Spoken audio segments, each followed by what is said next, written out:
Hi everyone, it's Dad and Riley here from Coaster Fam, and today we're going to be talking about our visit to Six Flags Over Texas.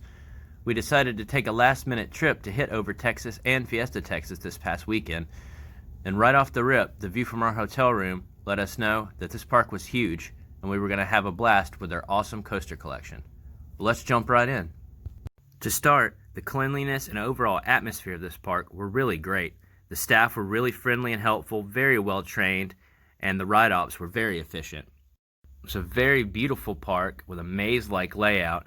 Some of the ride entrances were kind of hard to find, but it was fun to explore this park.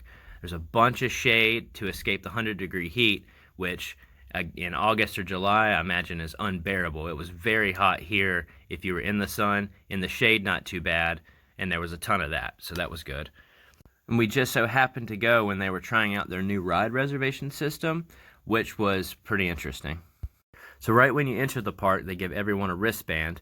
On the wristband, there's a website you go to, and you make an account in about 30 seconds, and then the virtual queue comes up on your phone for all the major attractions. Not all the attractions are virtual queue.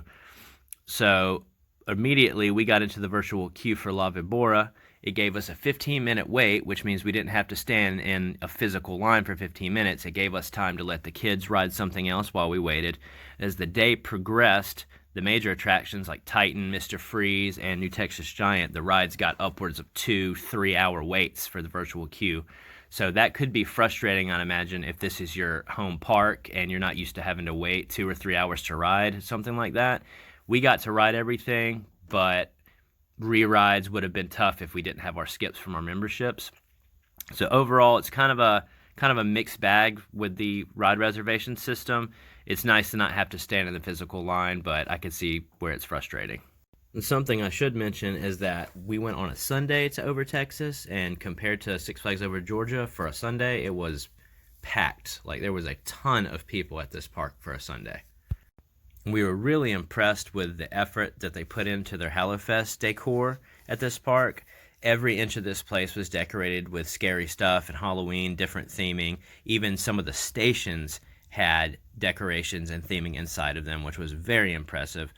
They put a lot more effort in here than at our home park, and especially for this year, very, very impressed. The food at this park is your standard Six Flags quality food. They did have a ton of options, though. It's a lot more varied, a lot more to choose from here, but the quality about the same as other Six Flags parks. The overall ride selection here at Over Texas was really good. They have 13 coasters, a ton of flat rides, a lot of family rides, so very good in that respect. There's a lot of stuff to explore and find new rides to ride around the park.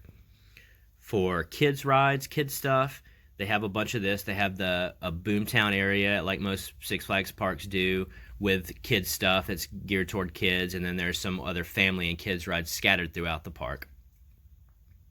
One thing that was really fun that we all did together was went up in the oil derrick, which is their observation tower that, I don't know how tall it is, but it stands above pretty much everything else in the park that I could see.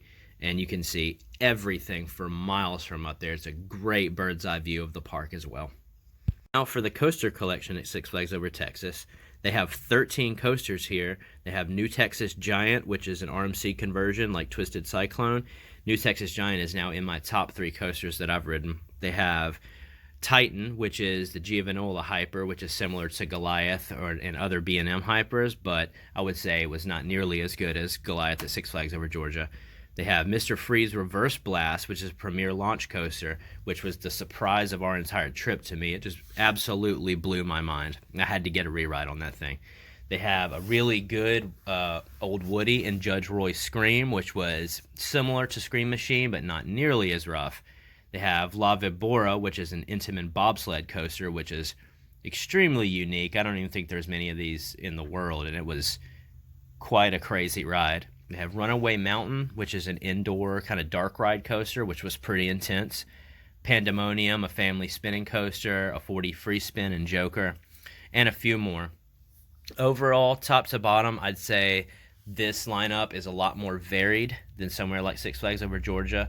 They have a few more coasters than Six Flags Over Georgia, but I would say their top 2 or 3 are stronger, but overall, maybe not as consistent, but definitely more varied, and there's a ton to choose from here.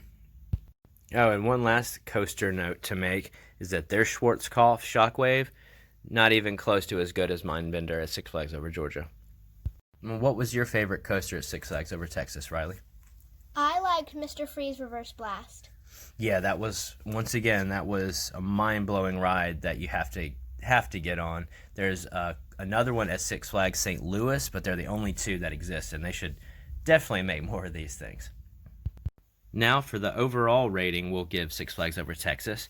We were going to give this park a higher score, but at the end of the day, after a long day there, it's after 10 o'clock at night, we walk out to the parking lot to our car, and we noticed our hubcaps are missing, as well as some other people's, which in retrospect is we can laugh at now, but we didn't even realize it coming in that, like, when you pull in through the parking turnstiles, you're pulling through that, but you're not pulling into a secured parking lot. There's just like some streets around the parking lot, so you're just pulling through just to pull into a parking lot that has no walls or gates or anything like that.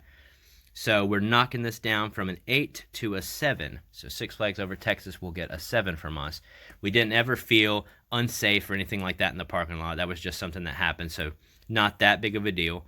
But overall, great park, beautiful place, huge park. You should definitely take this trip. It's a long drive out there for us, but it was definitely worth it to hit this park.